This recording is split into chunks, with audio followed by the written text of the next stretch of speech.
हम आपसे जानना चाहेंगे कि बालाजी यानी हनुमान जी की उत्पत्ति कैसे हुई, कैसे जन्म लिया उन्होंने, क्या कहानी है उसके पीछे, क्या शास्त्रों में प्रमाण मिलता है? सर शास्त्रों की बात करूं तो उससे पहले जो मेरे को पता था मैं आपको बताऊंगा, जो मेरे भाई बहन भटके हुए हैं उन्हें भी यही पता होगा।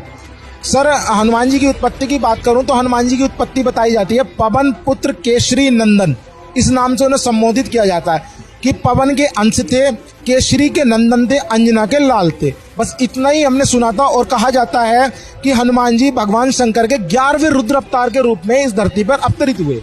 मगर बात तो कुछ और ही है। हमारे शास्त्र गवाही देते हैं, जब मैंने अध्यात्म को समझा और गुरु की कृपा हुई तब समझ में आया कि हनुमान जी का जन्म तो किसी और ही लीला से हुआ है।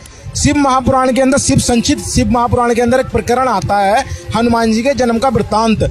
भगवान शंकर के वीर्य से हनुमान जी की उत्पत्ति हुई है, वो एक वृत्तांत है। जब आप शास्त्रों का अध्ययन करेंगे तो आपको शास्त्रों में पूरा पता चलेगा, पूरा वृत्तांत है।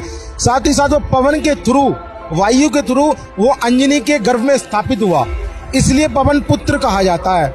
मगर आपने एक हनुमान चालीसा में एक लाइन आती है, शंकर सुवन केसरी नंदन, ठीक है। इससे सिद्ध होता है कि वो शंकर सुवन का मतलब क्या? शंकर के बेटे का मतलब आप समझते हैं कि भगवान शंकर के वीर्य से हनुमान जी की उत्पत्ति हुई है। सर प्रमाणित करते हैं इसको धर्मशास्त्र। जब मेरे को पता